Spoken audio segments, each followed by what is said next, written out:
snow was knee-deep in bitter cold. Elara Ashford stood in it, her worn leather boots already soaked through her breath, forming desperate clouds in the freezing air. Behind her, pressed against her threadbare wool skirt, a 5-year-old boy named Corbin trembled. His small fingers clutched the fabric like it was the only solid thing left in the world. 20 feet away, emerging from the absolute darkness of the Blackwood Forest, a nightmare took form. The rogue wolf was massive, easily twice the size of any normal shifted wolf.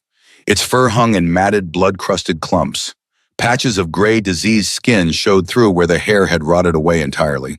One eye was a milky, sightless white. The other burned yellow with a crazed, ravenous light that promised only violence and death. It stalked forward. Not the graceful prowl of a predator, the lurching, uneven gait of something that had lost its mind long ago and now existed only to kill. Elara's hands were empty. No weapon, no claws to extend, no fangs to bear. She was entirely painfully human. Above them on the high stone balcony overlooking the castle's outer bailey, torches flared to life. The heavy oak doors banged open. A dozen royal guards rushed to the railing, their polished armor catching the firelight. Crossbows rose. Bolts were knocked. Fingers found triggers. At the center of the formation stood King Theron Blackstone. His black wolf fur cloak whipped in the violent wind. The heavy silver chains, clasping it across his broad shoulders, gleamed like ice. His face was all harsh angles and brutal scars. A jagged line ran from his left temple down to his jaw, a souvenir from the northern rebellions that had nearly torn the realm apart. His eyes were glacial blue, cold, calculating. The eyes of a man who had slaughtered his way to absolute power and never once looked back. Elara stared up at him. Relief flooded her chest. They had seen the rogue. They would kill it. The king's elite guard never missed. Corbin would be safe. The captain of the guard raised his hand. His voice cut through the howling wind. Fire! The word hung in the air for half a heartbeat. Then King Theron Blackstone spoke. Hold. The single word carried a weight that crushed the air itself. The archers froze. Crossbows dipped slightly, fingers easing off triggers. Confusion rippled through the line of soldiers. My king, the captain protested, his voice cracking with disbelief. The cub. I said, hold your fire, commander. Theron's voice dropped lower, quieter, more dangerous. Let us see what the Ashford runt is truly made of. The world tilted. Elara felt the ground shift beneath her feet, not physically, something deeper. The fragile hope that someone, anyone would help her, shattered like glass under a hammer. He was not going to save her. The Alpha King of all wolves, the supposed protector of the realm, stood on his balcony and watched. She was entirely on her own, 24 hours earlier. The Ashford pack had arrived at Winterguard Castle at midday, their banners snapping in the mountain wind. 3 wagons laden with trunks and supplies. 15 wolves on horseback, their heads held high, their postures radiating the arrogance that came with being one of the oldest bloodlines in the realm. Elara walked behind the last wagon. Not rode, walked. Her arms ached from carrying the heavy leather bags. Her boots were caked in mud from the long road through the mountain passes. The coarse wool dress she wore was 2 sizes too large, handed down from a kitchen servant who had died 3 winters ago. It hung on her small frame like a sack. No one offered her a horse. No one offered to carry her bags. She was the runt, the defective one, the Ashford wolf who had never shifted. At 22 years old, her wolf remained utterly, devastatingly silent. No heightened senses, no supernatural strength, no transformation under the full moon. Just a fragile human body in a world built for predators. The other pack members rode past her without a glance. Seraphina Vale tossed her golden hair over one shoulder and laughed at something Cale Thornridge said. Neither looked back.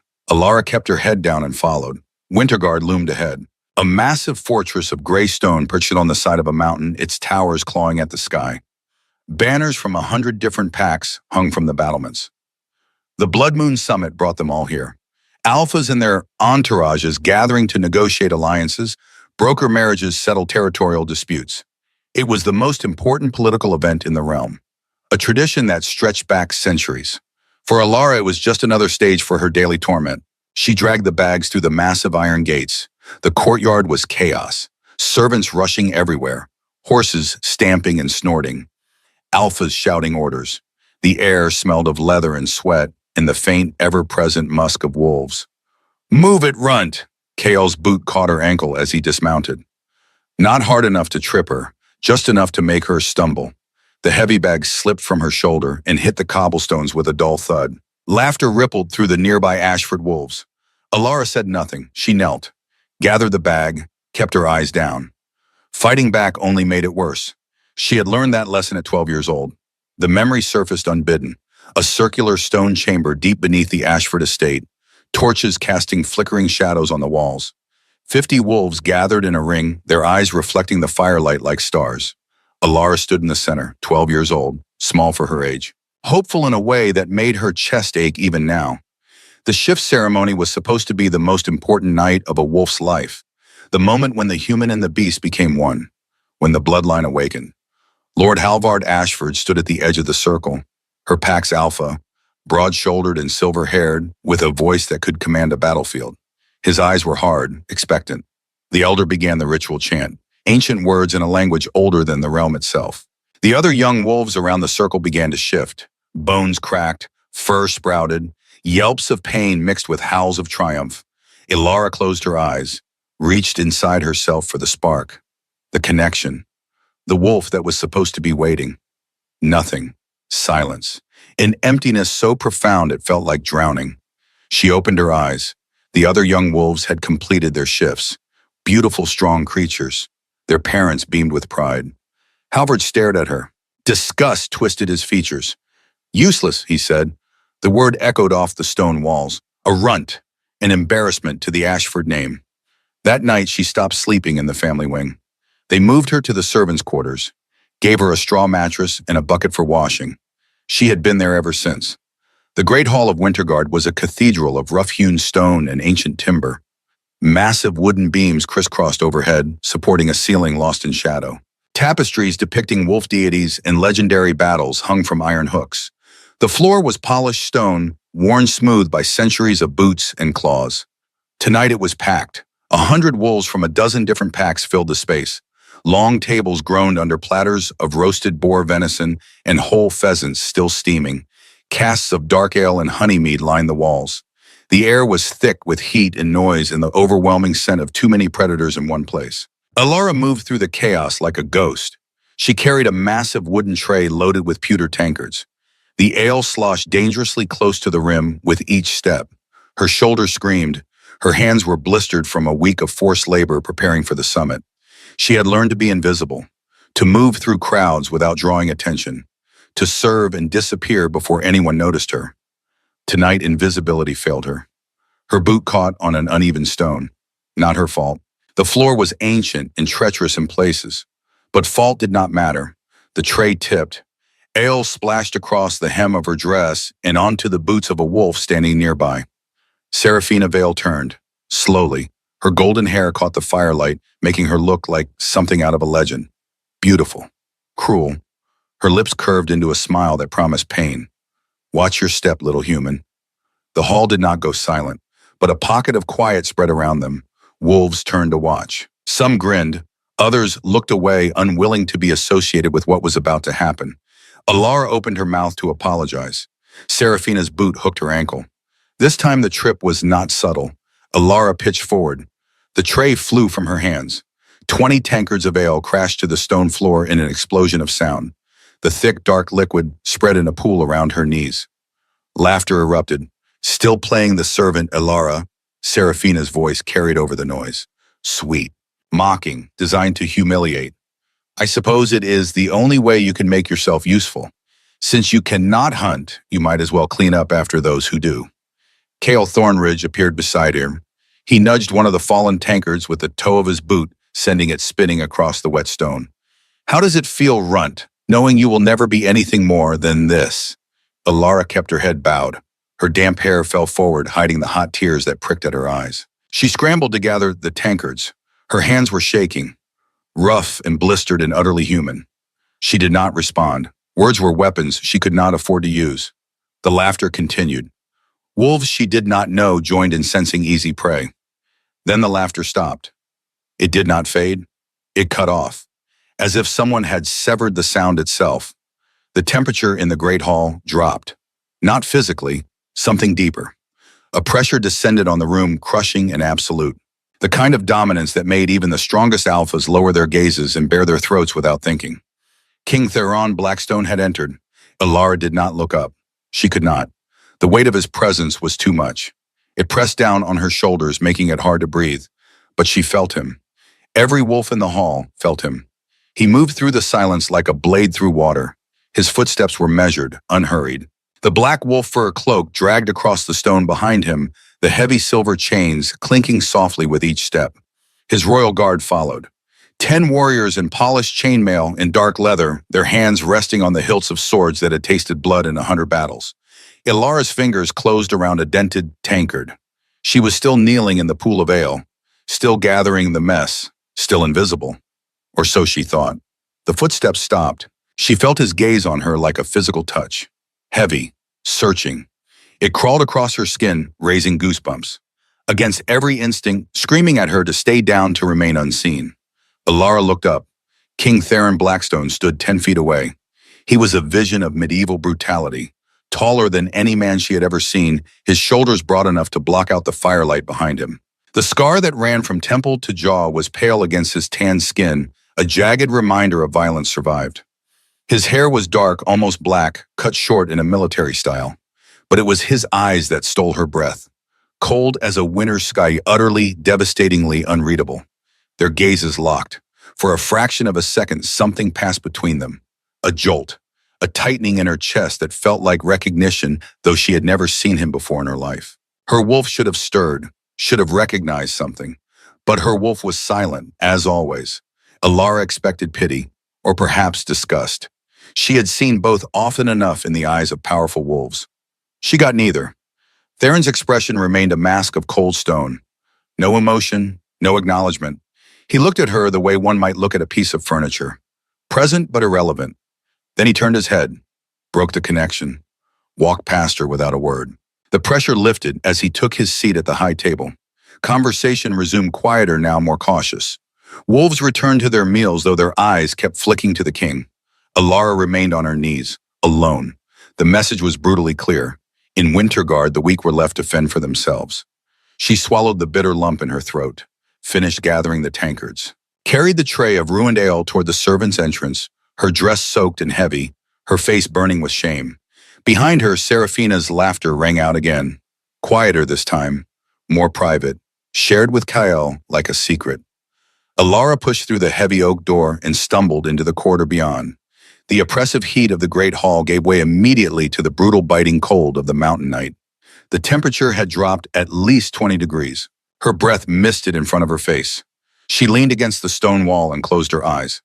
Just for a moment, just long enough to remember how to breathe without the weight of 100 stairs pressing down on her. The corridor was empty. Torches mounted in iron brackets provided weak flickering light. Somewhere deeper in the castle, she could hear the muffled sounds of the feast continuing. Laughter, music, the clatter of plates. She was not part of that world. She had never been part of that world. A door at the far end of the corridor opened. A servant emerged, an older woman with kind eyes and flour-dusted hands. She saw Alara and paused. "You need firewood," the woman said. Not a question, a statement. Lord Halvard sent word. The Ashford guest quarters need restocking before the night gets colder. Alara nodded. Of course. Punishment dressed up as duty. Halvard's favorite trick. The timber stacks are near the outer wall, the woman continued. By the forest edge. Be quick. The wind is picking up. Alara pushed off the wall, wrapped her thin, frayed shawl tighter around her shoulders.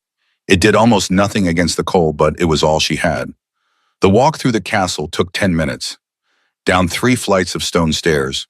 Through a series of corridors that grew progressively colder and darker. Past the armory where weapons gleamed on racks. Past the barracks where off-duty guards played dice and drank. No one stopped her. No one even looked at her. She emerged into the outer bailey through a small side door. The cold hit like a fist. The courtyard was blanketed in fresh snow at least 8 inches deep and still falling. The wind howled through the battlements, carrying the scent of pine and impending blizzard.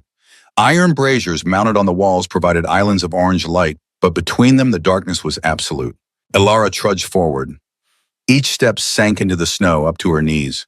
Her boots, already soaked from earlier, offered no protection. Within minutes, her feet were numb. The timber stacks were exactly where the servant had said. massive piles of split logs covered with oiled canvas to keep them dry. They sat near the outer perimeter of the castle grounds where the manicured bailey gave way to the wild. Beyond the stacks, perhaps 50 yards away, the Blackwood forest loomed. Ancient pines stretched toward the sky, their branches heavy with snow. The spaces between the trees were pools of absolute darkness. The forest had a reputation. Outlaws hid there. Exiles made camps in its depths. And worse things.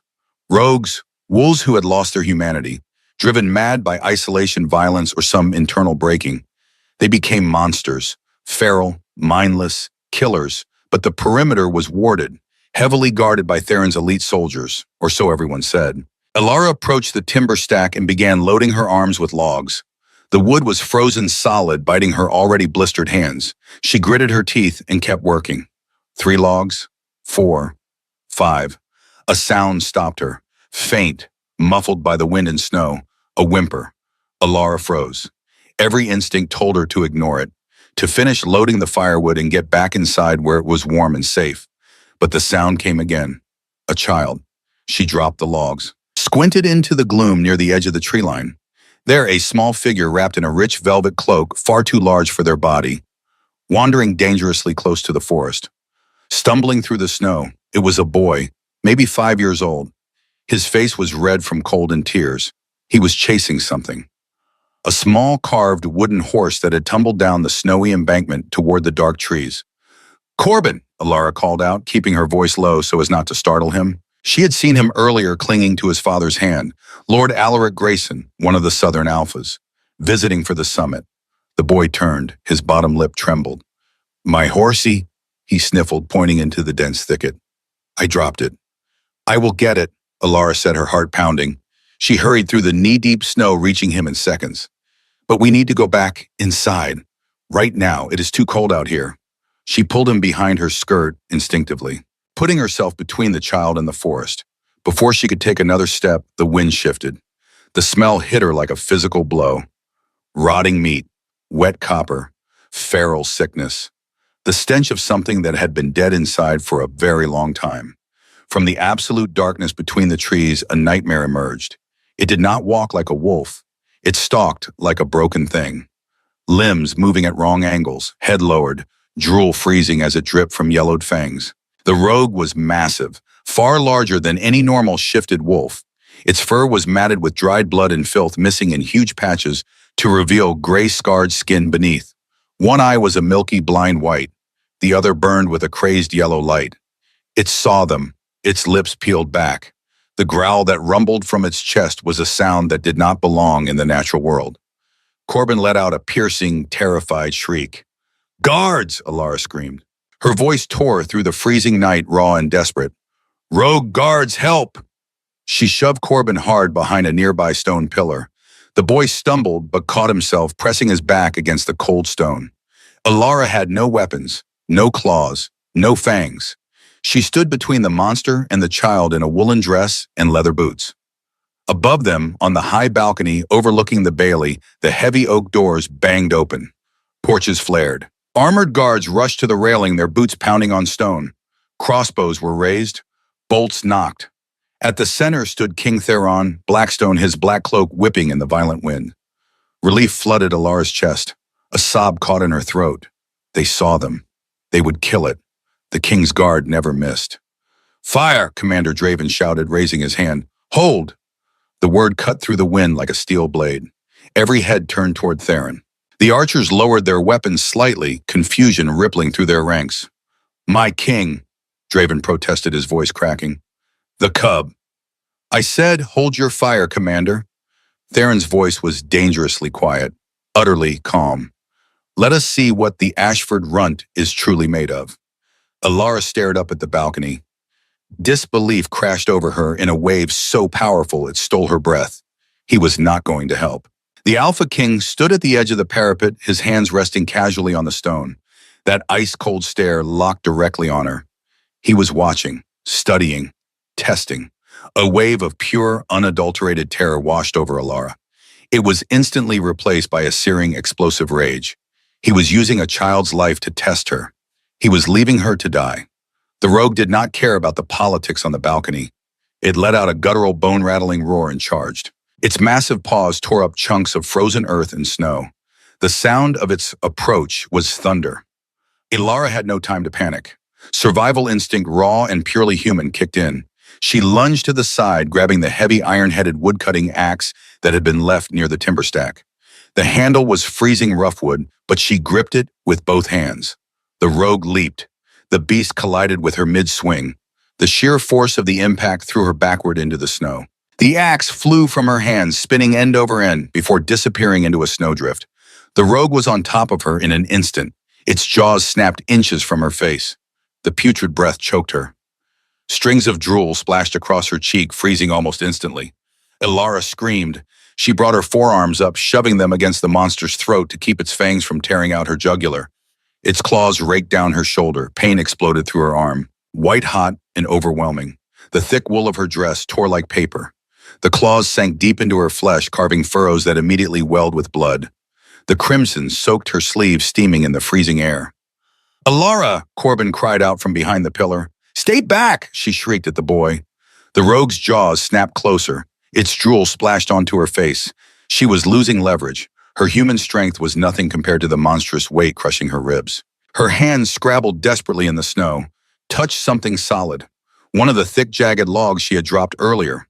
With a desperate cry, she grabbed it and swung blindly. The log connected with the side of the rogue's head with a sickening crack. The beast yelped. A flash of shock broke through the crazed yellow eye. It rolled to the side, shaking its massive head. Ilara did not hesitate. She scrambled to her feet, ignoring the agonizing bleeding gashes on her shoulder. Her vision swam. She tasted copper. She dove for the nearest iron brazier torch mounted on the wall. The metal pole was heavy, nearly as tall as she was, but she hoisted it up. The fire roaring at the end cast wild dancing shadows across the snow. The rogue recovered, its yellow eye narrowed. Intelligence flickered there. Hateful, calculating. It realized its prey was not going to submit. Up on the balcony, the silence was deafening. The guards stood frozen, watching the brutal dance below. Serafina and Kale had come out to watch, expecting to see the pathetic Ilara torn to ribbons. Yet Theron remained motionless. His winter blue eyes narrowed, missing absolutely nothing. Ilara stood between the rogue and the weeping child, gripping the burning iron torch like a spear. Her blood dripped steadily onto the white snow, staining it a brilliant, terrifying crimson. Her breath came in ragged, painful gasps. "Come on, you ugly bastard," she whispered. Her voice trembled, but beneath the fear something else emerged, something venomous and feral that she did not know she possessed. The rogue lunged again, not aiming for a bite this time. A sweeping claw strike meant to disembowel. Ilara dropped to her knees, slid beneath the arc of its massive arm. As the beast passed over her, she thrust the burning brazier upward with every ounce of strength she had left. The red-hot iron and flaming coals drove directly into the rogue's soft underbelly. The stench of searing flesh and burning hair instantly filled the courtyard. The monster let out a deafening, agonizing shriek. It thrashed wildly, trying to escape the fire. A stray claw caught Ilara across the ribs. The impact threw her violently against the stone wall of the keep. Her vision swam. White spots danced across her sight. Pain radiated from her side in waves. The taste of copper flooded her mouth. The torch had rolled away, sizzling as it died in the snow. Through her blurring vision, she saw the rogue recovering. The burn on its stomach had only enraged it further. It was no longer looking for a meal. It wanted revenge.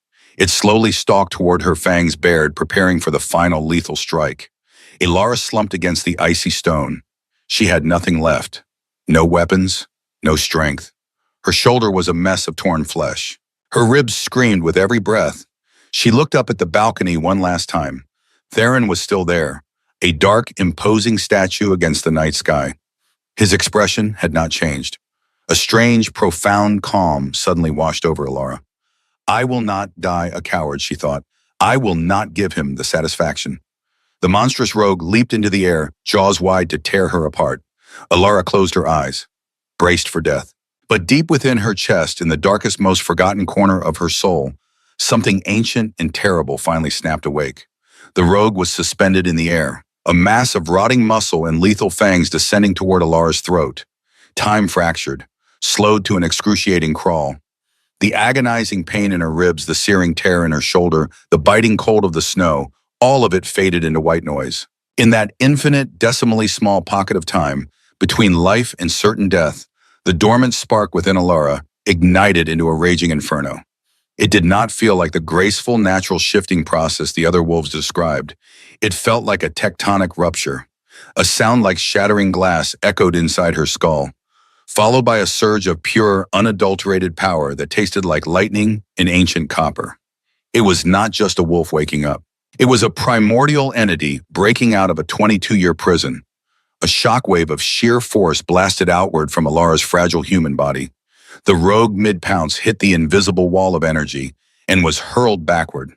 It crashed into the frozen timber stack with a sickening crunch of wood and bone. Up on the balcony, the mocking sneers of Seraphina and Cahill vanished. King Theron Blackstone finally moved.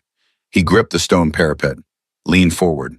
Those piercing blue eyes widened as the impossible unfolded in the courtyard below.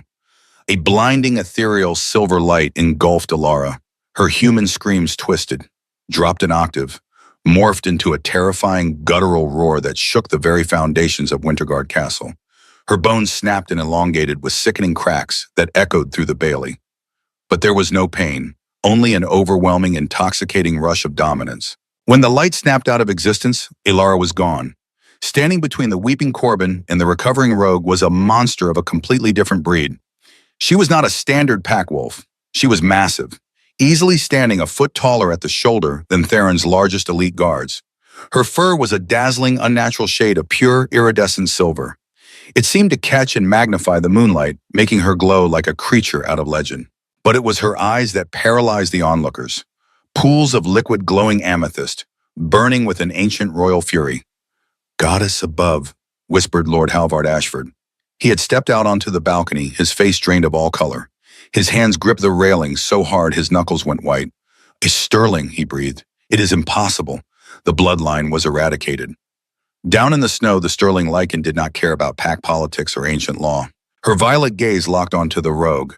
The beast was pulling itself from the splintered logs, shaking its deformed head. It looked at the colossal silver wolf, and for the first time hesitated. Its crazed yellow eye flashed with a flicker of pure, animalistic dread. Alara did not wait. The ground shuddered as she launched herself forward. The speed of her wolf form was blinding. It defied her sheer size. The rogue tried to swipe at her with its mangled claws. Alara ducked under the blow with supernatural agility. She slammed her massive shoulder into the beast's chest. The impact sounded like a battering ram hitting castle gates. The rogue's ribs shattered instantly. As it tumbled backward into the snow, Alara was upon it. There was no honor in this fight. This was an execution, her jaws lined with teeth that looked more like polished sabers than wolf fangs clamped down on the rogue's thick matted neck. The beast thrashed, desperately clawed at her silver flanks. But her hide was impenetrable, woven with the ancient magic of a forgotten lineage. With one vicious, brutal snap of her head, the sound of breaking vertebrae cracked through the silent night. The rogue went entirely limp. Its dark blood seeped into the pristine white snow. The Sterling wolf released the carcass, stepped over it. She turned her massive silver head back toward the stone pillar where little Corbin was hiding. The boy was staring at her, wide-eyed, trembling. Alara let out a low rumbling huff that sounded almost like a purr. She lowered her massive head to the snow, nudged the small, carved wooden horse toward the boy with her nose. Corbin slowly reached out. His tiny hand brushed her silver muzzle before he grabbed his toy. "Thank you," he whispered. Satisfied the cub was safe, Alara turned her gaze upward. Her amethyst eyes locked onto the balcony, piercing straight through the darkness to meet King Theron Blackstone's frost-blue stare. The silence between them stretched, thick with tension and unspoken truce. Then the adrenaline vanished. The sheer, overwhelming toll of the transformation and the blood loss from her human wounds caught up with her. Her wolf form swayed, let out a soft, pained whimper, and collapsed into the snow. The silver light flared once more. She shifted back into her human form, naked, bruised, bleeding on the frozen earth, human again, unconscious. The runt of Ashford had become something the realm had not seen in a generation, and the Alpha King had been watching the entire time. Chaos erupted on the balcony. "Get the healers!" Lord Alaric Grayson roared, already sprinting toward the stairs to reach his son. His boots thundered on stone. Behind him, nobles from a dozen different packs surged forward, pressing against the railing to see the impossible creature lying in the snow below. But King Theron Blackstone was already moving. He did not take the stairs. In one fluid motion, he vaulted over the stone parapet, dropped 20 feet into the courtyard below, landed heavily but gracefully in the snow, his thick black fur cloak billowing around him like wings. He did not spare a single glance for the dead rogue, did not acknowledge the royal guards now pouring out of the keep, their weapons drawn, did not look at the gathered crowd of nobles staring down from the balcony. He strode directly to Alara, knelt beside her unconscious body. His typically stoic face tightened. The harsh angles of his scarred features sharpened with something that might have been concern, might have been possessiveness. It was impossible to tell. The deep, jagged claw marks on her shoulder were still bleeding sluggishly. 4 parallel furrows carved through flesh, exposing muscle beneath. Her skin was pale as marble, bluish at the lips. Her breathing was shallow and ragged. Without a word, Theron unclasped his heavy royal cloak, the symbol of his absolute authority over the realm, the mantle that marked him as the Alpha King, ruler of all wolves, commander of armies, lord of territories that stretched from the northern ice fields to the southern coasts.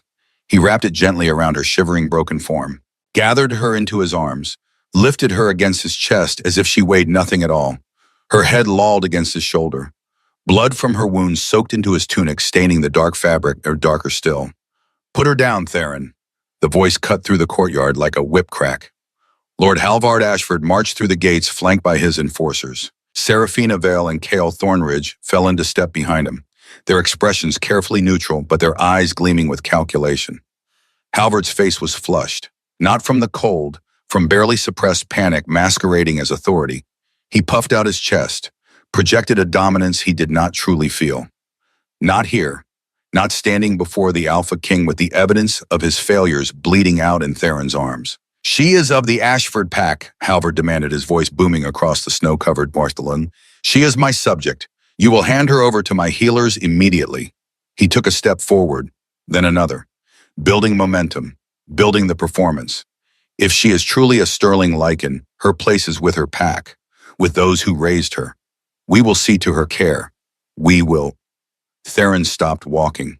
He did not turn around right away. The temperature in the courtyard seemed to plummet another 10 degrees. When the king finally turned to face Halvard, his cold sapphire stare promised absolute violence, the kind of violence that ended bloodlines. "Your subject," Theron's voice was dangerously quiet, a lethal purr that echoed off the castle walls despite its softness. "For 22 years you allowed the heir of the Sterling lineage to scrub your floors." Each word was deliberate, measured, a blade sliding between ribs. "You allowed your pack to beat her, starve her, mock her as a runt." His gaze swept over Seraphina and Cale. Both of them took an involuntary step backward. "You treated a queen like a feral dog." Halvard's mouth opened, closed. His throat worked, but no sound came out. Behind him, Seraphina shrank back, hiding partially behind Cale's broader frame. The arrogant smirk that had been her constant companion for years was entirely erased. "We did not know," Halvard finally stammered, his bravado crumbling under the crushing weight of Theron's aura. "Her wolf was sealed. There was no scent, no sign. How could we have—" "Because her mother, Lady Genevieve of the House of Lancaster, placed a blood seal on her the night the Sterling pack was massacred." Theron's words rang through the courtyard with absolute certainty. A collective gasp rippled through the gathered crowd of nobles and guards. Heads turned, whispers erupted. The Sterling pack, everyone knew the story. It was legend, tragedy, cautionary tale. 22 years ago, the Sterling pack had been the most powerful bloodline in the realm. Royal wolves with silver, fur, and amethyst eyes. They had ruled for 3 centuries before the Blackstones rose to power. Then in a single night they were gone, slaughtered to the last. Men, women, children. The entire bloodline erased in a coordinated attack by a coalition of rival packs who feared their growing influence. Or so the official story went. The seal was ancient magic. Theron continued, his voice cutting through the whispers like a knife through silk. So deep it would only break under the most extreme desperate circumstance. He looked down at Alara's unconscious face, brushed a stray blood-matted lock of hair from her pale cheek with surprising gentleness. A seal that required her to face certain death, not for herself but to protect the innocent. The pieces clicked into place. Understanding dawned on faces throughout the crowd. The child. Corbin. She had not fought for her own life. She had fought for his. You knew. The whisper came from Cale Thornridge. He stared at the king in horror, his face draining of color. You knew what she was, Cale repeated louder this time, accusation and disbelief warring in his voice. That is why you did not let the archers fire. You used the boy. You used the rogue as bait. Every eye turned to Theron. The Alpha King met their stares without flinching. I did what was necessary. His voice was iron, unapologetic. I spent 5 years searching for the lost Sterling heir. His gaze swept over the crowd, daring any of them to challenge his morality. When my spies found her in your miserable pack, Halvard, I knew simply claiming her would not work. Her wolf was locked away in a trauma-induced coma, buried so deep that even she did not know it existed. He shifted Alara's weight slightly in his arms. Her head settled more securely against his shoulder. She needed a catalyst. She needed to choose to fight. Not for herself, she had given up on herself years ago, but for someone else, someone innocent, someone worth saving. Lord Alaric Grayson appeared at the edge of the crowd, Corbin clutched in his arms. The boy's face was pressed against his father's shoulder, but his wide eyes peeked out, staring at the silver-haired woman in the king's arms. Theron nodded toward them. The rogue was real, the danger was real, but the opportunity was engineered. His jaw tightened. I will not apologize for it. He looked down at Alara again. For the first time, the harsh angles of his scarred face softened. She possessed more courage as a powerless human than any of you possess with all your fangs and claws. His voice boomed across the courtyard, carrying to every corner, every balcony, every shadowed doorway where servants and guards watched. She stood alone against a nightmare to save a child that was not hers, a child from a pack she did not know, while you all watched from the safety of my walls. He locked eyes with Halvard. The older man actually flinched. Alara is no longer of Ashford, Theron declared. Each word rang with the weight of royal decree. You have forfeited any right to her. If you or any of your pack so much as speak her name without permission, I will personally mount your heads on the gates of Winterguard. He let the threat hang in the air for 3 long heartbeats. Do we understand each other, Halvard? Lord Halvard Ashford, Alpha of one of the oldest packs in the realm, dropped to his knees in the snow, bowed his head, bared his neck in absolute submission. Yes, my king. His voice was hollow, defeated. Theron turned his back on the cowering Alpha, carried Alara through the parting sea of royal guards. Nobles scrambled out of his path. Some bowed, others simply stared, unable to process what they had just witnessed. He carried her past the whispering crowds, past the bloodstains in the snow, past the corpse of the rogue already stiffening in the cold, through the massive iron doors of the inner keep, into the warmth of the castle, up 3 flights of stairs without pause despite her weight in his heavy armor, to his private chambers. The king's rooms, no one dared follow. The fire crackled in the massive stone hearth, casting dancing shadows across walls hung with ancient weapons and battle standards. The chamber was larger than the entire servants' quarters Alara had shared with 6 other people back at the Ashford estate. A 4-poster bed dominated one wall, draped in heavy velvet curtains the color of deep wine. Furs were piled on top of thick blankets. A writing desk sat near the window, covered in maps and sealed letters. Armor stood on a rack in the corner, polished to a mirror shine. This was the heart of power in the realm, and Alara lay unconscious in the center of it. Theron had summoned the healers immediately. 3 women, each older than the castle itself, with hands that knew how to coax flesh back together and draw poison from wounds. They worked in efficient silence, cleaned the claw marks on her shoulder with water that smelled of herbs and something sharper, stitched the deepest of the 4 furrows with thread made from something Theron did not ask about, wrapped her ribs where the rogue's final strike had cracked at least 2 of them, dressed her in a simple linen shift that fell to her knees, covered her with furs and blankets until only her face showed. She will live, the eldest healer said, wiping her hands on a cloth. The wounds are clean, no infection. The ribs will heal in a week, maybe less if her wolf is as strong as it appeared. She glanced at Theron, her ancient eyes sharp. She will need rest and food. I suspect she has not eaten properly in years. Theron nodded once. The healers gathered their supplies and left without another word. The door closed with a soft thud. Silence filled the chamber, broken only by the crackle of the fire and Alara's shallow breathing. Theron stood at the foot of the bed for a long moment.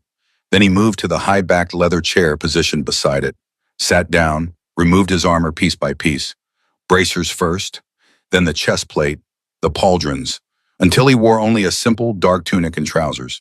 He leaned back in the chair and waited. Hours passed. The fire burned low. Theron added more logs without leaving the chair. Outside the window, the snow continued to fall. The blizzard the wind had promised earlier finally arrived, howling against the stone walls. Somewhere in the castle, the Blood Moon Summit continued. Nobles would be feasting, drinking, negotiating alliances, and plotting betrayals. Theron did not care. His world had narrowed to this room, this bed, this woman, his mate. He had known the moment she walked into the Great Hall 2 days ago. Before the humiliation, before the trial. His wolf had recognized hers even through the blood seal, even buried beneath 22 years of trauma and forced silence. The pull had been immediate, undeniable. A rightness that settled into his bones like he had been waiting his entire life without knowing what he was waiting for. But knowledge and claiming were two different things. He could not simply take her, could not announce the bond and expect her to accept it. Not when she had spent her entire life being powerless, being claimed by people who hurt her. She needed to claim herself first, claim her power, her identity, her right to exist as more than what others had made her. So he had waited, watched, planned, found the rogue in the deep woods where such creatures always lurked, captured it, starved it until its madness burned hotter than its instinct for self-preservation. Ensured the perimeter guards were elsewhere that night, left a child unattended near the forest edge. It was ruthless, cruel even, but it had worked. The seal had broken. The Sterling Wolf had emerged, and Alara had proven herself in a way no coronation or decree ever could. She had chosen to fight, not for herself, for someone else. That was the difference between a victim and a queen. Theron's gaze drifted to her face, peaceful in sleep. Younger looking without the constant tension he had seen in the Great Hall. Shadows danced across the walls. The fire popped. And finally, after hours of stillness, Alara's eyes opened. She woke slowly. First awareness of warmth. Real warmth, not the thin, inadequate heat of a banked coal brazier in a drafty servant's quarters. Then scent, pine, winter, and something else. Something powerful and protective and utterly overwhelming. Her eyes fluttered open. Stone ceiling. Rough-hewn beams. Firelight. This was not the servants' quarters. Memory crashed back in a flood. The rogue. The fight. The pain. The awakening. She sat up too quickly.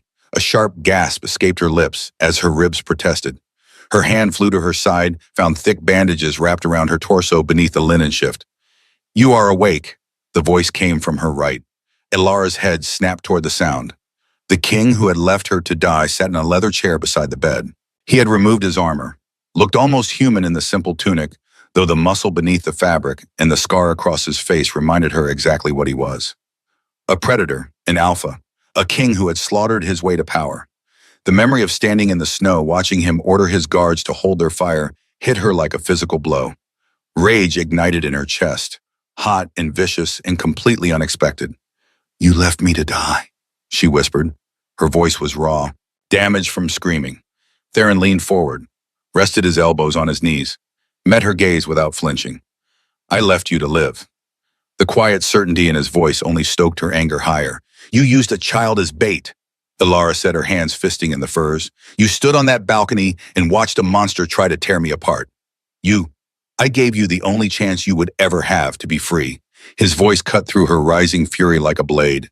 He stood, moved closer to the bed, sat on the edge of it, careful not to jostle her injuries. "If I had saved you, Alara, you would have remained a prisoner in your own body. Subjugated by Ashford for the rest of your life, beaten, starved, used." His frost blue gaze searched hers. "The blood seal your mother placed on you could only be broken one way. Extreme circumstances, desperate need, and a choice to protect someone innocent at the cost of your own life." Alara's breath caught. "My mother, Lady Genevieve Lancaster," Theron said gently. "Last surviving female of the Sterling bloodline. She died the night the pack was massacred. But before she did, she sealed your wolf away so deep that no one could sense what you were. She hid you with the Ashfords because they were complicit in the massacre. She gambled that guilt would keep you alive, even if it did not keep you safe." Tears pricked at Alara's eyes. She had no memory of her mother. Had been told she was the bastard daughter of a servant who died in childbirth. A charity case that Halvard had grudgingly accepted out of honor. All lies. I could not tell you, Theron continued. If you knew if you tried to force the awakening, it would not have worked. The seal required genuine sacrifice, a choice made in the moment without calculation. He reached out slowly, gave her time to pull away. When she did not, his large, calloused hand gently covered hers. I am sorry for the terror I put you through. I will carry that for the rest of my life, but I am not sorry for the result. His thumb brushed across her knuckles. You are a queen by blood, Alara, and now you are a queen in truth. She looked into his eyes, saw the ruthless king who had gambled with her life, but also something else, something that made her chest tighten in a way that had nothing to do with broken ribs. Mate, the word slipped out before she could stop it. Theron's expression shifted, softened. Yes. I do not understand, Alara said. I felt nothing in the Great Hall. My wolf was silent. How could you have known? My wolf knew, Theron said simply. The bond does not require both wolves to be awake to exist. It simply is. From the moment you walked through those doors, every instinct I had screamed to protect you, to claim you, to slaughter anyone who caused you pain. His jaw tightened. Watching Seraphina humiliate you took every shred of control I possessed. I wanted to tear her apart with my bare hands. Alara remembered the way his eyes had locked on her in the Great Hall, the jolt she had felt, the confusion when he walked away. Her wolf had been trying to respond, even sealed some part of her had recognized him. You could have told me, she whispered. After. You could have explained before I forced you into a trial by fire. Theron's lips curved into something that was not quite a smile. Would you have trusted me? Would you have believed anything I said? Alara opened her mouth to argue, closed it. He was right. If he had told her she was sterling royalty, that her wolf was sealed, that he was her mate, she would have thought him mad. Or worse, thought it was another form of cruelty, another game. I needed you to see it yourself, Theron said, to feel your own power, to know beyond any doubt that you are not what they told you you were. His hand tightened slightly on hers. You are not a runt. You are not weak. You are not worthless. Tears spilled over. Alara could not stop them. 22 years of being told she was nothing, being treated like nothing, believing she was nothing. And in one night, everything had changed. She looked at him, really looked at him. The scarred face, the piercing eyes, the brutal strength barely contained beneath skin. A king who had orchestrated her suffering to set her free. A mate who had watched her nearly die rather than rob her of the choice. It was twisted, ruthless, morally gray in a way that should have terrified her, but she understood it. In a world built on power, he had given her the only gift that mattered, her own. I am not ready to forgive you, she said quietly. Theron nodded. I know, but I understand why you did it. That is enough. She squeezed his hand back, a small gesture, but deliberate. His eyes flared with something that looked like relief. They sat in silence for a long moment. The fire crackled. Snow pelted the window. Finally, Alara spoke. What happens now? Theron's expression shifted, hardened into something that looked like anticipation. Now, he said, Halvard and his pack answer for what they did to you. The next morning, Alara woke to find clothing laid out at the foot of the bed. Not the rough wool dress she had worn for years. Not a servant's garb. A gown, silver silk that shimmered like liquid moonlight. Fitted bodice with intricate embroidery. Long sleeves. A neckline that was modest but elegant. Beside it, a cloak of soft white fur. And a circlet, simple, silver, set with a single amethyst stone. Alara stared at it for a long time. Then she rose, washed with the water left in a basin, dressed herself slowly, careful of her bandaged ribs and healing shoulder. The gown fit perfectly, as if made for her. It probably had been. She fastened the cloak, settled the circlet on her head, looked at herself in the polished metal mirror mounted on the wall. A stranger stared back. Silver gown, white fur, amethyst crown, a queen. The door opened. Theron entered without knocking, stopped when he saw her. His eyes swept over her from head to toe. Something that looked like pride flickered across his face. They are waiting, he said. Who? Everyone. He offered his arm. After a moment's hesitation, Alara took it. They walked through the castle together. Down corridors lined with guards who bowed as they passed. Through halls where servants stopped their work to stare. Word had spread. Of course it had. The sterling air had returned. They reached the Great Hall. The same space where just 1 day ago, Ilara had knelt and spilled ale while nobles laughed. Now she walked through the massive doors on the arm of the Alpha King. The hall fell silent. Every head turned. 100 wolves from a dozen different packs stared at the silver-gowned woman who had been invisible 24 hours ago. Halvard stood near the front, flanked by Serafina and Kael. His face was ashen. The arrogance that had always defined him was gone, replaced by barely concealed terror. Theron led Ilara to the raised dais at the head of the hall. 2 thrones sat there, one larger draped in black fur, one smaller empty. He guided her to the smaller throne. She sat. The symbolism was not lost on anyone in the room. Theron remained standing beside her, one hand resting on the back of her throne. "Lord Halvard Ashford," Theron's voice rang through the hall. "Step forward." Halvard moved on shaking legs, stopped 10 feet from the dais. "You stand accused," Theron continued, "of crimes against the Sterling bloodline. For 22 years you harbored the rightful heir, and for 22 years you subjected her to abuse, starvation, and degradation." Murmurs rippled through the crowd. "How do you answer?" Halvard's mouth worked. No sound came out. Ilara leaned forward slightly. Her voice when she spoke was quiet, but it carried. "You knew what my mother was."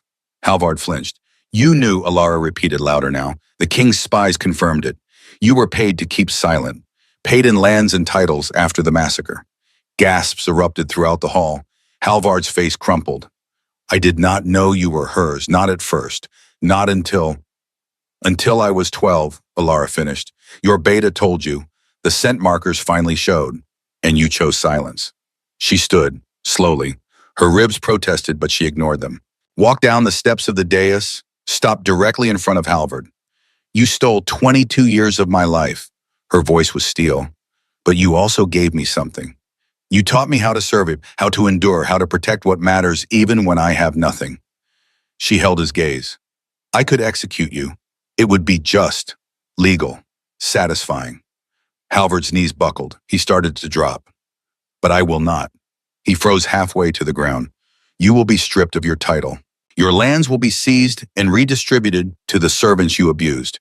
You will be exiled to the frozen north, where you will spend the rest of your days as powerless as you made me." She leaned closer.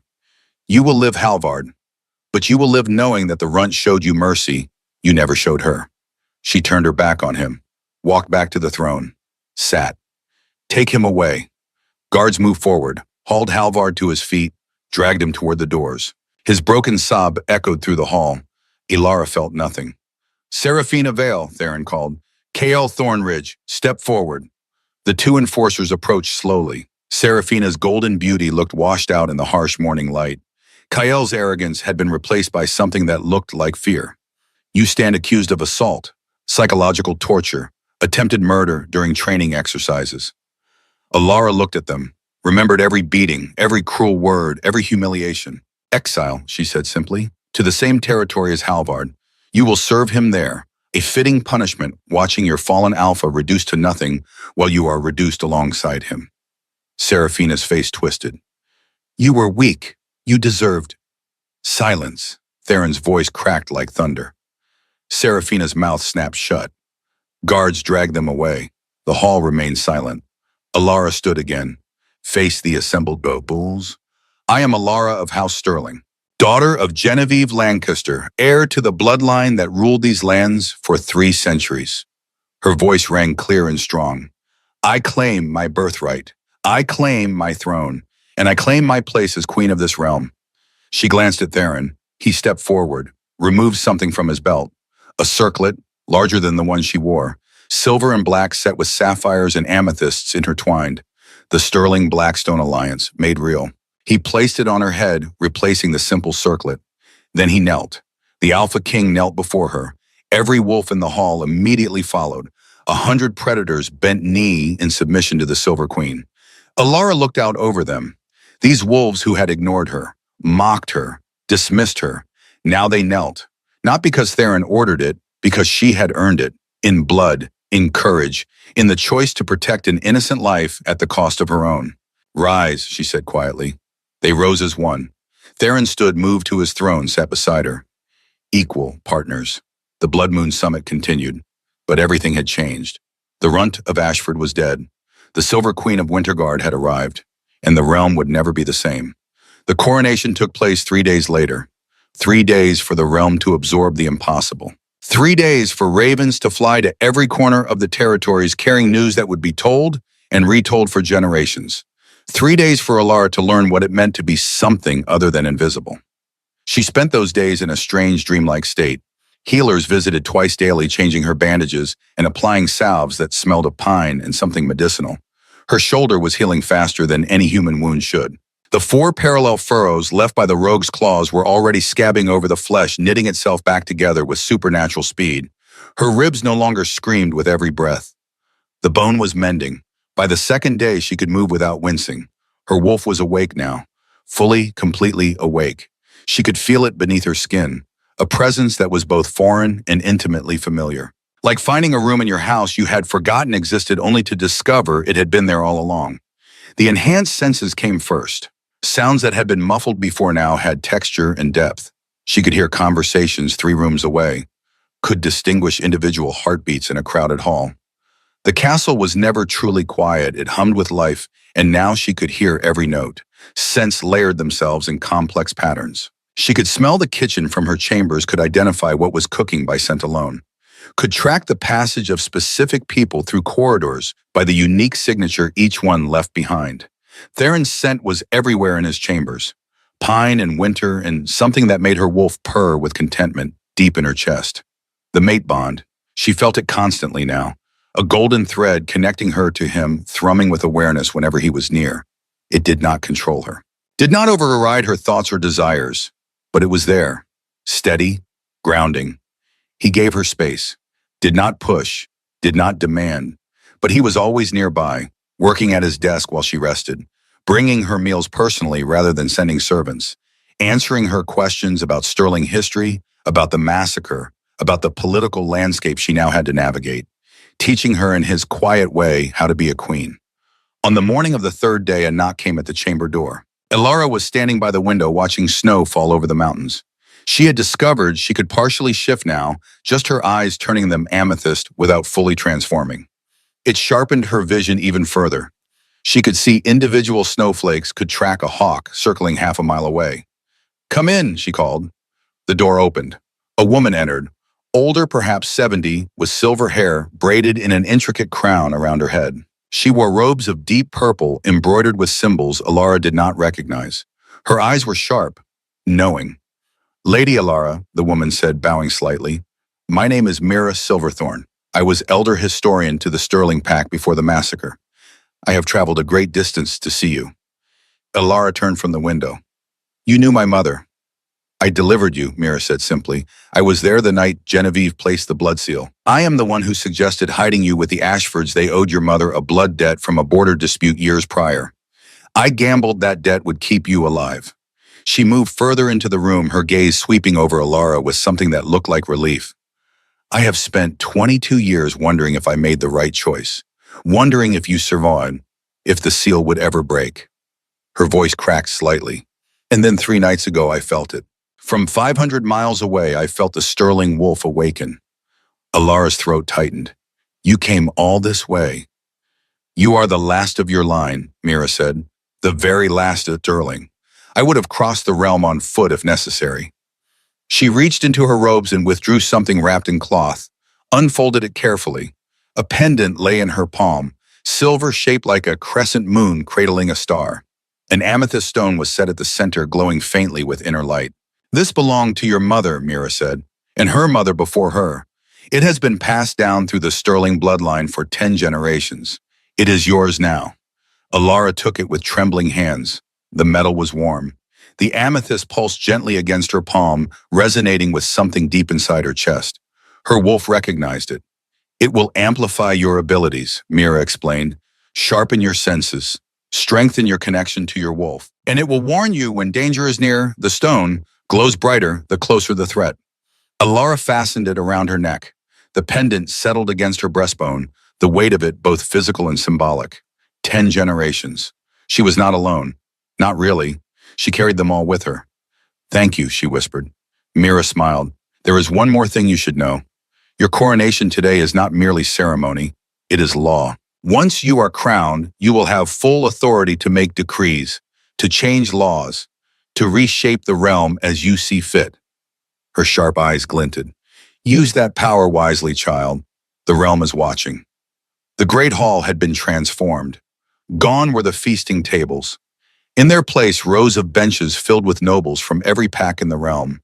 They wore their finest silks and velvets and furs jewelry glinting in the firelight.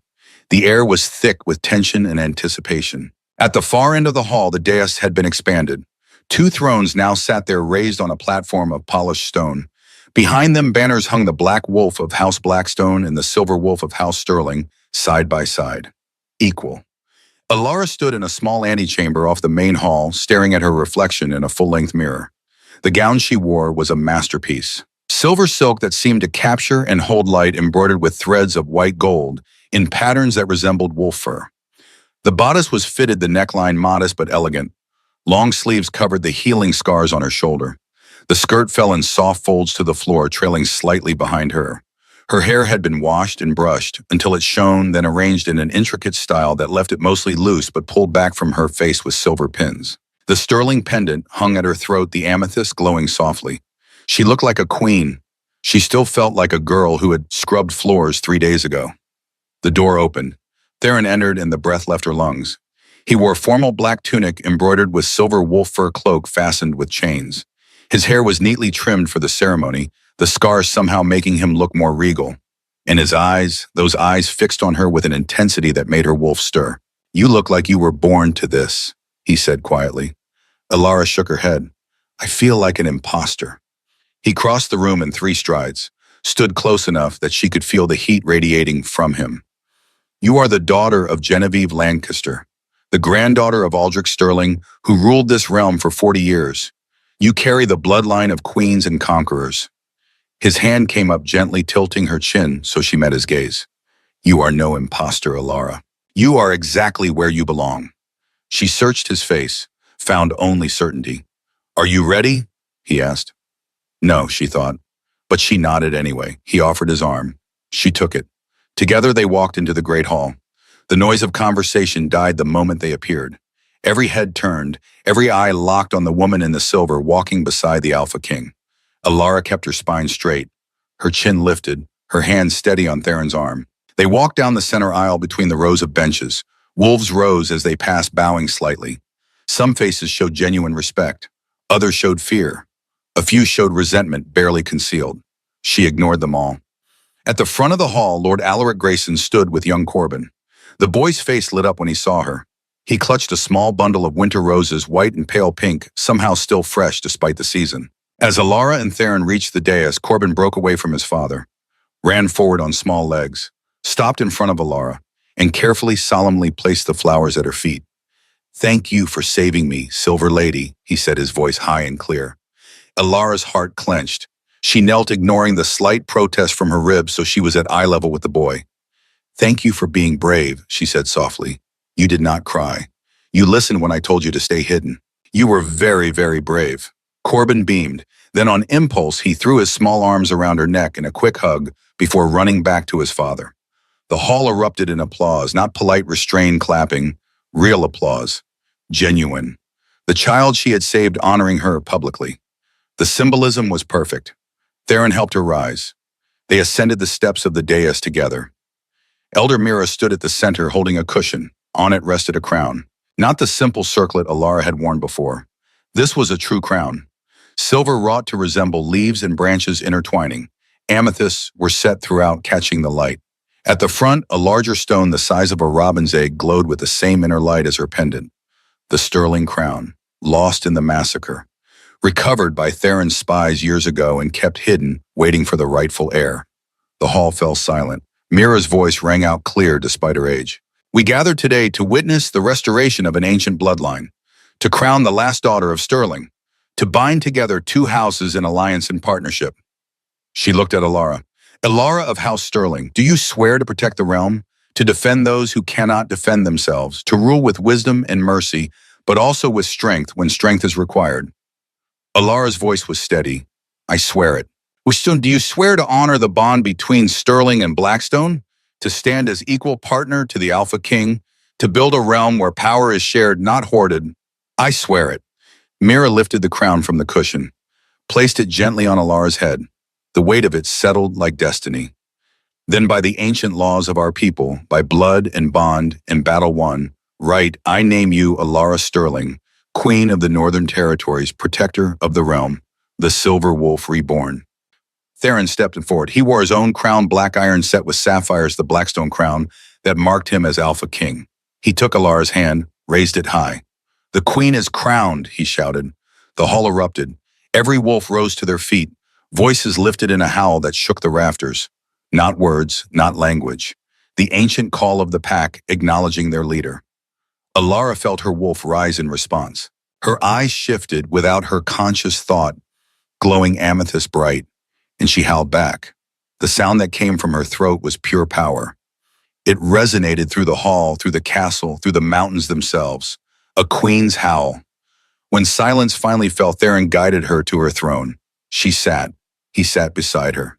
Equal. Now, Theron said quietly, only to her, comes the part they will remember. He raised his voice, addressing the hall.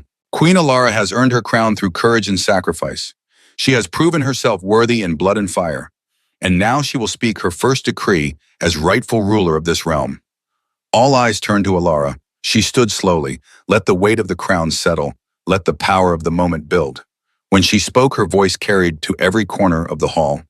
For 22 years, I lived as the lowest among you. I was beaten, starved, mocked, treated as less than nothing. She paused. I was not unique. Throughout this realm, there are others like me. Wolves whose animals sleep late or not at all. Those born without the strength or speed or size that our society values. Murmurs rippled through the crowd. They are called runts, defects, burdens. Her voice hardened. That ends today. She descended the steps of the dais, walked to the center of the hall so everyone could see her clearly. My first decree as Queen, the Runt Protection Act. Any wolf found abusing, starving, or otherwise tormenting a member of their pack who has not shifted will face exile. Minimum sentence, 10 years in the frozen north. Gasps erupted. Second decree, mandatory rotation of servants. No wolf may be bound to servitude for more than 2 years. After that time, they must be offered training in a trade or released to seek their fortune elsewhere. More gasps. Some nobles looked outraged. Third decree, trial by witness. Any wolf accused of a crime has the right to call witnesses in their defense. The word of an alpha is no longer absolute law. Justice requires evidence, not just authority. The hall exploded into noise, shouting, arguments erupting. Theron stood, did not raise his voice, did not need to. The weight of his presence crushed the noise into submission. The queen has spoken, he said, his tone brooking no argument. These decrees are law. Any pack that refuses to comply will answer to me personally. Silence fell like a guillotine. Alara returned to the dais, to her throne, looked out over the assembled nobles. Some looked angry, some looked thoughtful. A few looked almost relieved, and in the back, half hidden in shadow, a handful of servants watched with something that looked like hope. This realm was built on strength. Alara said, her voice quieter now, but no less powerful. But strength without mercy is tyranny. And tyranny is what destroyed my bloodline. She met the gaze of every alpha she could see. We will be better, or we will fall. She sat. The coronation feast began. Hours later, when the nobles had drunk their fill and the musicians had played their last song, Alara and Theron retreated to their chambers. The private rooms that were now theirs, shared space, a symbol of the alliance made real. Alara removed the crown, carefully setting it on a stand beside the bed. Her fingers trembled slightly. Adrenaline was finally fading, leaving exhaustion in its wake. You did well, Theron said. He was removing his own crown, his formal cloak, shedding the weight of ceremony. I made enemies, Alara said. Half those alphas wanted to challenge me on the spot. They will learn. He moved closer. You offered them a choice, adapt or be removed. The smart ones will adapt. And the others, his smile was cold, the others will provide examples for the rest. Alara should have been disturbed by the casual way he spoke of violence, should have recoiled from the brutality. But she had lived in a brutal world her entire life. The difference now was that she had the power to shape that brutality towards something better. Do you regret it? Theron asked quietly. The decrees, they will make your rule harder, make enemies where you could have had allies. Elara thought of the servants watching from the shadows, the hope in their eyes. No, she said, I regret nothing. He reached out, cupped her face gently in his hands. The gesture was tender in a way that still surprised her coming from a man as ruthless as him. You are everything I knew you would be, he said. Then he kissed her. It was not their first kiss. That had come 2 nights ago in a quiet moment when words had failed and instinct had taken over. But this was different. This was not desperation or relief or the mate bond burning too hot to ignore. This was a promise. A partnership forged in blood and fire, in impossible choices. A queen and a king bound together by something deeper than politics or strategy. When they finally pulled apart, Elara rested her forehead against his. What happens now? She asked. Now, Theron said, a hint of humor warming his voice. We rebuild a realm together. Just that, just that. She laughed. It felt strange. Good. Laughter had been rare in her life before. They moved to the bed, not for ceremony or duty, but simply for rest. The day had been long. Tomorrow would be longer. Outside, snow continued to fall over the mountains. Inside, the Silver Queen and the Alpha King slept their wolves content and their bond unbreakable. 6 months later, the training yard at Winterguard had been expanded. What was once a simple space for sparring had been transformed into a full combat academy. Targets lined one wall, weapons racks filled another. A section had been cleared for hand-to-hand training, and in the center, Elara stood facing 12 students. They ranged in age from 16 to 30, male and female both. Some had shifted late, their wolves only emerging in their 20s. Others had never shifted at all, their animals remaining stubbornly silent despite every ritual and ceremony. Runts, outcasts, the forgotten, until now. Again, Elara called. She stood in the center of the circle unarmed, watching as they tried to land a hit. A young woman lunged from the left. Elara sidestepped, using the attacker's momentum to send her tumbling past. A man tried from the right. She caught his arm twisted, put him on his back in the snow. They were learning, slowly, but learning. She had discovered something in the past 6 months. Her wolf was powerful, yes.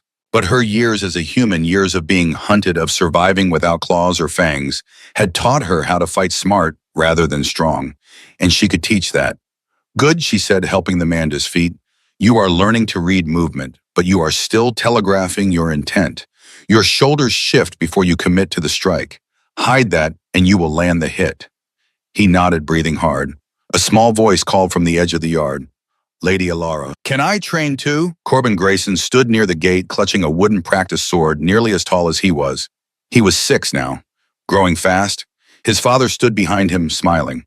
You are a bit young yet, Elara called back, grinning. But you said anyone can learn. I did say that. She glanced at her students. Take a break. Practice your footwork. She crossed the yard to where Corbin waited, knelt so she was at his level. You want to be a warrior? She asked. He nodded enthusiastically. I want to be strong, like you, so I can protect people too. Her heart clenched. Then you will be. When you are 8, you may join the beginner's class. Until then, practice with your father. Learn discipline. Learn patience. Corbin's face fell slightly, but he nodded. I will practice. Every day. Good boy, she ruffled his hair. Alaric stepped forward. The queen is kind to indulge him. He is brave, Elara said simply. Bravery should be encouraged. She returned to her students. They trained for another hour before she dismissed them. As they filed out, chattering excitedly despite their exhaustion, Theron appeared at the gate. He watched her with that quiet intensity he often wore, assessing, appreciating. Your academy grows, he said as she approached. Word is spreading. She fell into step beside him. They walked together through the castle grounds, guards trailing at a respectful distance. 3 more packs have sent runs to train. Another might have sent requests. You are building something that will outlast us both, Theron observed. Good. They walked in comfortable silence for a time. The castle had become truly home over the past months. Not the cold, unwelcoming fortress it had seemed during the Blood Moon Summit, but a place of warmth and purpose. The reforms were working. Slowly, not without resistance. 2 alphas had openly defied the new laws and found themselves stripped of titles and exiled. Their packs had been absorbed into neighboring territories, their lands redistributed. The message was clear. Adapt or fall. Most chose to adapt. I have news, Theron said as they entered the inner keep. Good or bad, both. He guided her to their chambers. Once inside, he poured 2 glasses of wine, handed her one. A coalition of Southern packs has requested an audience. They want to discuss expanding the Runt Protection Act to include wolves who shift but are considered weak by their pack standards. Alara's eyebrows rose. They want to expand protections. Apparently, your policies have inspired some of the younger alphas. They see the value in protecting their people rather than culling them. And the bad news. Theron's expression darkened slightly. There are rumors, whispers of a faction forming in the Eastern Territories. Wolves who believe the old ways were better, who think your reforms make the realm weak. Alara sipped her wine. Rebellion, me. Not yet, but it could become one if left unchecked. She moved to the window, looked out over the mountains, her mountains now, her realm. Let them whisper, she said quietly. Let them plot. When they move against us, we will be ready. Theron came up behind her, wrapped his arms around her waist, careful of the barely visible scars on her shoulder. You sound like a queen, he murmured against her hair. I am a queen. He chuckled. The sound was warm, genuine. And there is one more thing. Theron continued, his tone shifting to something warmer. Elder Mira has agreed to stay. She will serve as royal historian, teaching the next generation about Sterling history. Alara smiled. The old woman had become a quiet anchor over the past months, filling in the gaps of a heritage Alara had never known. She deserves a proper place here. Your academy also bears fruit, Theron said. 3 of your students passed their combat trials last week. One, a girl named Lyra, who never shifted, took down 2 fully transformed wolves using the techniques you taught her. Pride warmed Alara's chest. She was always the fastest learner. And the Southern Coalition, she asked? They arrive next month. If the treaty is signed, the Runt Protection Act will extend to 16 territories by year's end. His hand tightened on her waist. You are changing the realm, Alara. One law, one student, one ally at a time. She turned in his arms to face him. We are changing it. We, he agreed. They stood together watching the sun set over Winterguard, painting the snow gold and pink. Do you ever think about that night? Alara asked. The rogue, the trial. Every day. Do you regret it? Theron was quiet for a long moment. I regret the fear I caused you, he said finally. I regret that there was no gentler way. But I do not regret that it happened, because it gave you this. He gestured to the realm beyond the window. It gave you yourself. Alara leaned back against him.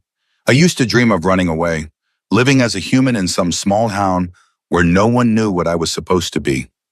And now I dream of building something better, a realm where no one has to run away to be safe. His arms tightened around her. We will build it, together.